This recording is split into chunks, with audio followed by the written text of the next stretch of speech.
የማይታመን መጨረሻ። እብደት በለንደን ስቴዲየም። ጨዋታው አለቀ፣ ዌስትሃም አሸነፈ፣ ወሳኝ 3 ነጥብ አገኘ ብለን ባሰብንበት የመጨረሻ ሰከንድ ላይ እግር ኳስ አይጠበቂነቱን አሳየ።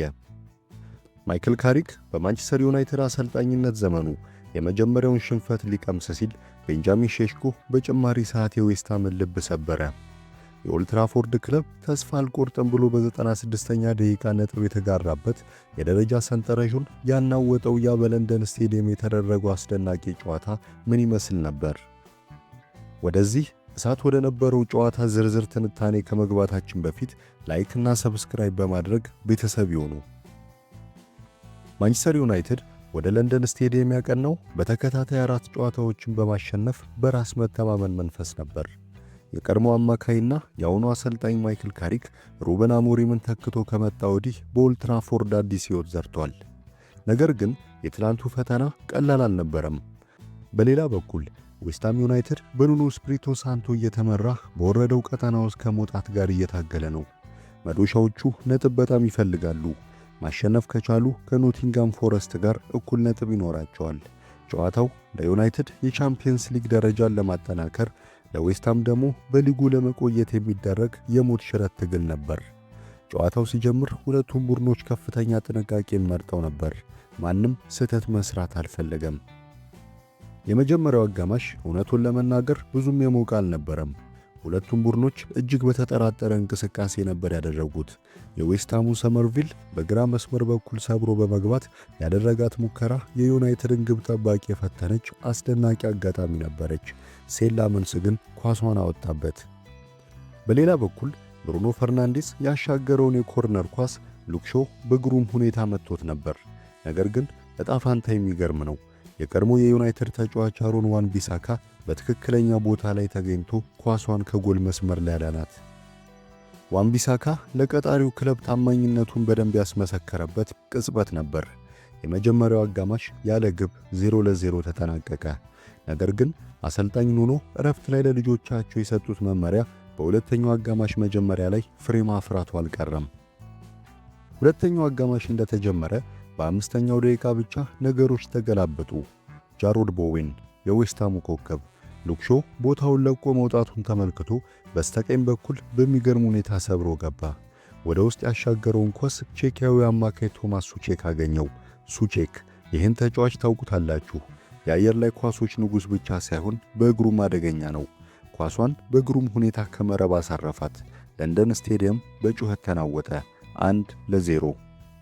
ይህ ጎል ለሱቼክ በፕሪሚየር ሊጉ 39ኛው ጎሉ ሲሆን በሊጉ ታሪክ ብዙ ጎል ያገባ ቼኪያዊ ተጫዋች አድርጎታል። ከፓትሪክ በርገር የበለጠ ማለት ነው።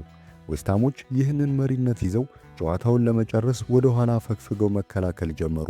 አደገኛ ታክቲክ ነበር። ማንቸስተር ዩናይትድ ምላሽ ለመስጠት ጊዜ አልፈጀባቸውም። ኳሱን ተቆጣጥረው መጫወት ጀመሩ። ማይክል ካሪክ ተጫዋቾቹ እንዲረጋጉ እያዘዘ ነው። በ63ኛው ደቂቃ ላይ አንድ ድራማ ተፈጠረ። ኮቢ ሜኖ ያሻገረውን ድንቅ ኳስ በክለቡ 150ኛ ጨዋታውን እያደረገ የነበረው ካሲሜሮ በግንባሩ በመግጨት መረብ ላይ ያሳረፈው። የዩናይትድ ደጋፊዎች ዘለሉ፣ አቻ ሆንን ብለው ፈነደቁ። ነገር ግን ዘመናዊ እግር ኳስ ውስጥ ደስታ የሚቆየው ለሰከንዶች ነው። ዳኛው ቫር ተመለከቱ። ካሲሜሮ በትንሽ ልዩነት ከጨዋታ ውጪ ነበር። ጎሉ ተሻረ። ዌስትሃሞች እፎይታ አገኙ። ዩናይትዶች ደግሞ ተስፋ መቁረጥ ውስጥ ገቡ። ጊዜው እየሮጠ ነው። 80 ደቂቃ፣ 85 ደቂቃ፣ 90 ደቂቃ። ጨዋታው ወደ ጭማሪ ሰዓት ገባ። ዌስትሃሞች 3 ነጥቡን አሸገን ወሰድን ብለው እያሰቡ ነበር። እንዲያውም ጨዋታውን መግደል የሚችሉበትን ዕድል በካሉም ዊልሰን አማካኝነት አግኝተው ነበር፣ አባከኑት እንጂ። እናም ያ ፍጹም እብደት የተፈጠረበት ቅጽበት መጣ። ሰዓቱ 96ኛ ደቂቃ። የጨዋታው የመጨረሻ ትንፋሽ።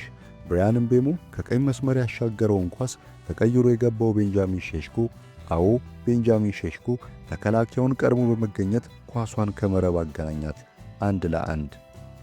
ማይክል ካሪክ በደስታ ሲዘል፣ ኑኖ ስፕሪቶ ሳንቶ በድንጋጤ ሲያዩ ይታያሉ። ዌስትሃም እንደገና በመጨረሻ ደቂቃ ነጥብ ጣለ። ማንቸስተር ዩናይትድ ከሽንፈት አፍ ሾለከ። ፈርጌ ታይም በማይክል ካሪክ ዘመንም የቀጠለ ይመስላል። የውጤት ለሁለቱም ቡድኖች ትልቅ ትርጉም አለው። ለዌስትሃም ልብ ሰባሪ ነው። ዘንድሮ መሪነት ይዘው ብዙ ነጥብ የጣሉ ክለብ ሆነዋል። በአጠቃላይ 20 ነጥቦችን አሸንፈው አጥተዋል። ይህ በፕሪሚየር ሊጉ የከፋው ሪካርድ ነው። አሁን በ18ኛ ደረጃ ላይ ይገኛሉ። ከመውረድ ቀጠናውም መላቀቅ አልቻሉም። በሌላ በኩል ዩናይትድ ምንም እንኳን የ5 ጨዋታዎች ተከታታይ ድል ጉዞ ቢገታም ደረጃውን በአራተኛነት ጠብቆ ቆይቷል። እንዲሁም በሊጉ ላለፉት 9 ጨዋታዎች አልተሸነፉም። ከሜዳ ውጪ ባደረጉት ጉዞ ግን ላለፉት 18 ጨዋታዎች መረባቸውን ሳያስደፍሩ መውጣት አልቻሉም። ከጨዋታው በኋላ ማይክል ካሪክ ሲናገሩ በጣም ከባድ ጨዋታ ነበር፣ ምርጥ ብቃታችንን አላሳየንም፣ ነገር ግን ልጆቹ ተስፋ ለመቁረጣቸው ትልቅ ነገር ነው፣ 1 ነጥብ ከምንም ይሻላል ብለዋል። ስለ ቤንጃሚን ሼሽኮ ሲናገሩም ይሄ ልጅ ልዩ ተሰጥኦ አለው ሲል አወድሶታል።